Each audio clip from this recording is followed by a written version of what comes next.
Welcome back to Midlife Unleashed. If you've been told to lift weights for tone or to burn fat, well, that's really just the beginning. Today, we're talking about why building and maintaining muscle isn't just a fitness trend.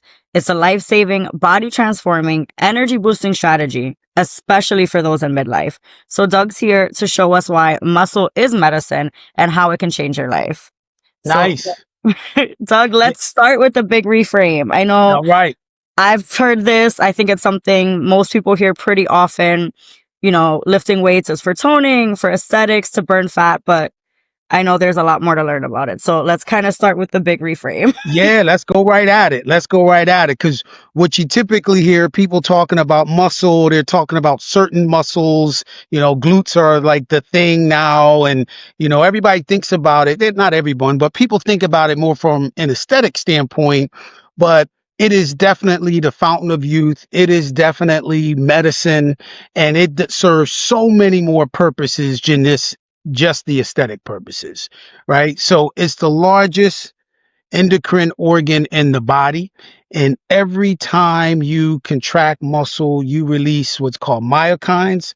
And these signal molecules in your body that improve insulin sensitivity, it improves brain health, it improves inflammation, or it reduces inflammation, and it strengthens your immunity. So it's like, and muscle's also your metabolic engine, right? So a pound of muscle burns more calories than a pound of fat.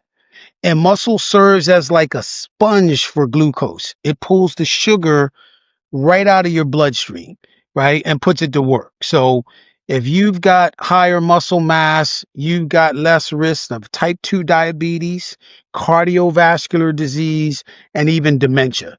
So it just serves so many purposes and helps so many things that's why we refer to it as muscle. And just recently, a few years ago, there was a study released that showed that people with high muscle mass had a 30 to 40% less all-cause mortality compared to people with low muscle mass.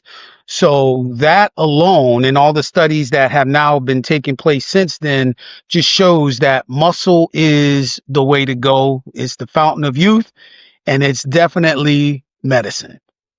Absolutely. So saying muscle is medicine and it definitely helps with more things than just aesthetics, but what's really happening to our muscle mass as we age, especially if we're not doing anything to really actively preserve it or build it?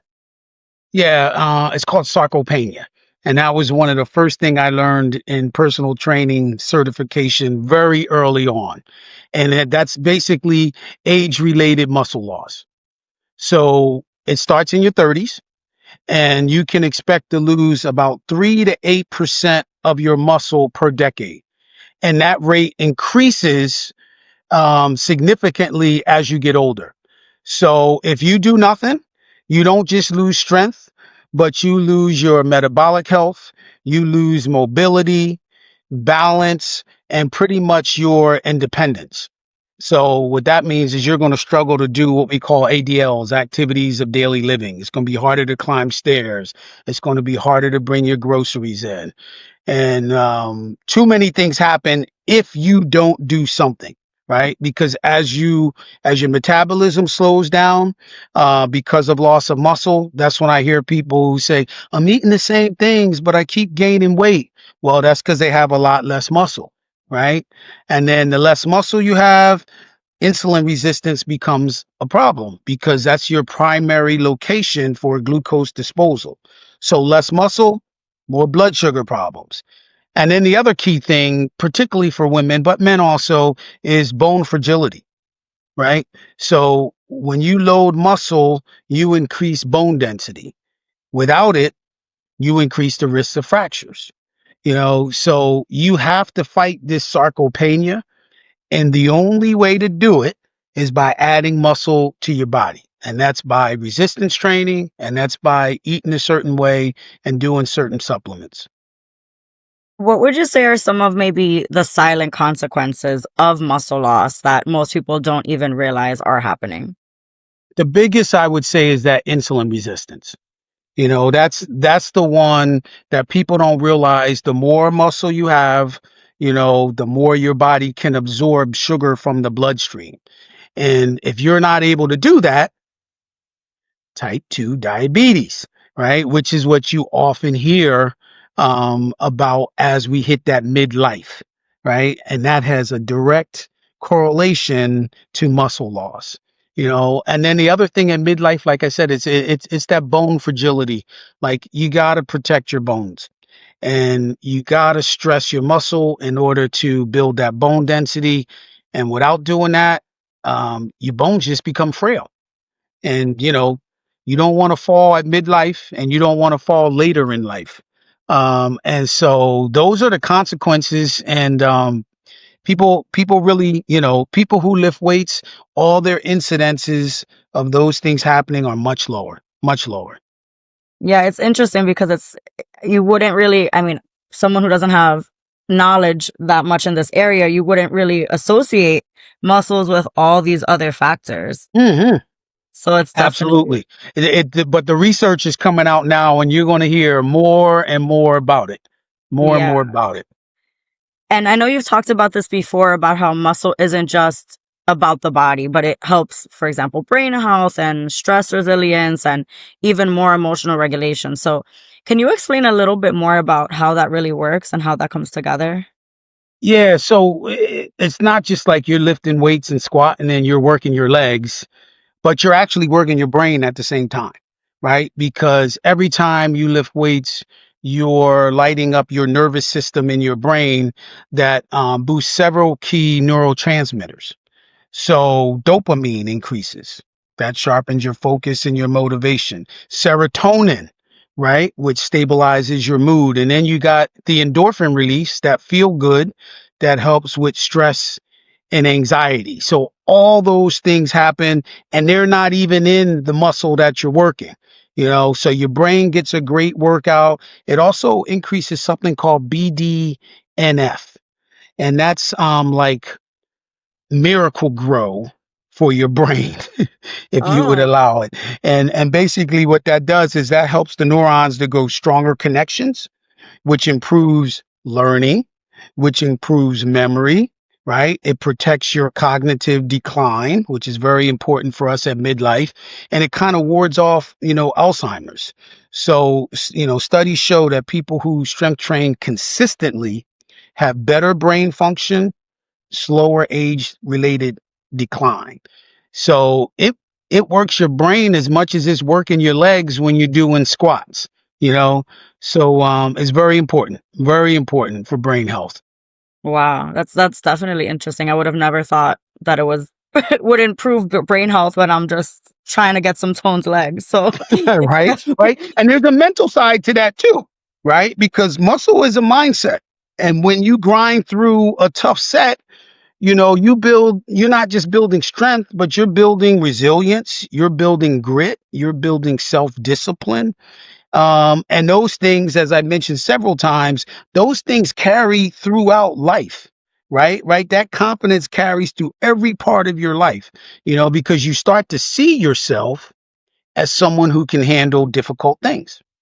right. And Now, that just you feel just so good because you're after. pushing, just because you're pushing out those last few sets, it builds the mindset, and you're getting that benefit of it too. Absolutely. And what do you think is maybe one of the biggest mistakes that you see people in midlife make with strength training, especially women? Low reps, lightweight, high reps. That's the biggest mistake. Well, there's two mistakes. So let me step back. Particularly for women, they like to do the low weights and the high reps because they believe that's going to give them more tone or give them a more toned look. But that doesn't stimulate enough growth to overcome sarcopenia. So here we have people who here go to the gym, work out, that's going to help. Well, it does help. But when you're doing those light weights and you're doing high reps, you are not doing what you need to do for long-term health, right? It's not stimulating enough growth. That's the biggest thing. And I've said it for years, and the clients that I've trained with, put some weight on that bar Like, no, we don't do fives and tens. We do 15s, 20s, and 25s, So you really got to get some heavier weight to kind of protect your bones and make sure that you're growing that muscle. Second thing is, I see a lot of people chasing sweat. And by Mm, that, I mean they're focusing on cardiovascular workouts. They're doing too many hit workouts. And those things burn calories, but they don't build enough tissue to allow you to get the benefits of muscle at midlife or longer. So everybody wants to say they work out and everybody wants the Orange Theory workout and everybody wants the hit workout. But that's not what we're talking about when we're talking about building muscle. All right. So chasing sweat and using really light weights for high reps. Those are the biggest issues that I see with people who are spending time. And that's what makes this more of a tragedy because they're not sitting on the couch, right? They want the benefits, right? They're putting in the effort, but it's actually going in the wrong direction. So they got to pick up heavier weights and they got to do more strength training and much less cardio and hit exercise. I laughed because those are the exact workouts that I did when I No, was there are I'm targeted. yes, there But are there are big corporate chains that mhm, actually support exercising in the wrong way for long-term benefits of muscle. especially in midlife too. Especially Like in that's midlife. the main, Sure. demographic that really needs to focus on heavier weights and You too. mhm. It's Goals. not just it's it's not just for people in their 40s, 50s, 60s. Sarcopenia Mhm. starts at 30. So you start to lose muscle mass 3 to 8% a decade at 30. That's And the that's a time lot. to really address it. That's the best time to address it, right? Because it hasn't started. When you address it in 50, well, you've already lost a lot of muscle. Now you need to not only stop it, but now you got to start building, Thing. right? Mhm. And so For that's the sure. biggest thing. I mean, I talked to a woman today. She's 64. She said she had 4 grandchildren. She goes to Orange Theory 6 times a week. She was so happy about it. But I was like, that's not it. That's not Mhm. what's going to ward off weight gain. That's not going to support your bone density. And that's not going to, be the best thing for, insulin sensitivity to support it. Mhm. So what would you say is an ideal weekly like strength routine for someone, let's say 40 plus? Yeah. So, everything I do is customized. So I have to assess a person and see where they're at. But just some generalizations, at least 2 to 3 full body workouts and 8 to 10 sets. And those sets should be eight to ten exercises, 8 to 10 exercises. And those exercises should be the way the body moves. So push, pull, squat, lunge, bend, hinge, right? Along with some core and some carry. Right. So those should be the type of exercises that are included in those 2 to 3 days. And then you want to get at least 10 to 20 pretty rigorous working sets per week. So if you work out 2 to 3 times doing full body, then you'll get there, right? And then the last thing I would say is vary your rep range. Some workouts should be like 5 to 8 reps because the weight's heavier. And then some of those workouts should be like 8 to 12 reps with the weight being a little bit lighter. But you do want to vary them because there's benefits of both ranges. And you want both of those benefits, right? You want the strength and you want the hypertrophy. So 2 to 3 full body exercises, right? Two to three full body workouts a week, 8 to 10 exercises, and just work the way your body moves because that's the goal. We want to keep moving it the way it works. Okay. Yeah, that's a good way to look at it because I know I haven't been working out and I think about going back to the gym and it's like it's kind of like where do you start and what do you focus on? So that's Sure. definitely helpful. Like that's a good I feel like breakdown that is pretty simple to follow. Hmm. And How does building muscle support with hormonal balance and insulin regulation and weight maintenance and Well, midlife? in midlife, first of all, we've working out or muscle helps to offset that loss of estrogen and testosterone because those are going to decline. And by working out and we improve the quality of our muscle, and we increase our growth hormone pulses, so that kind of helps to somewhat offset that. It's not going to be do everything it can do to completely match that, but that estrogen and that testosterone decline are huge at midlife. And strength training is one of the ways that we can kind of offset those hormones, right? Insulin regulation, man, muscle acts like a sink for glucose, right? It just takes all of that sugar out of your bloodstream and it supports it. So the more muscle you have, the better your insulin regulation. I mean, they've done studies with putting people on resistance training who had a high A1C, actually reduced their A1C with people who were pre-diabetic. So, it definitely helps with the blood sugar. And then it helps to maintain your weight because muscle's metabolic. It requires energy. Energy is food. So the more muscle you have, as you're eating those calories, they got to go to use to kind of fuel that muscle, so you don't get that, midlife metabolism slowdown, you know, and it also helps to improve your satiety hormone, naturally. So you can kind of regulate your food intake a little bit better. So there's so many benefits of this, which is why, we call it medicine, right? Which is why I like to refer to it as the fountain of youth, because muscle works on every component of your body, not just the muscles, but your brain, your blood, your hormones, everything, your, Everything, your everything. bones, everything.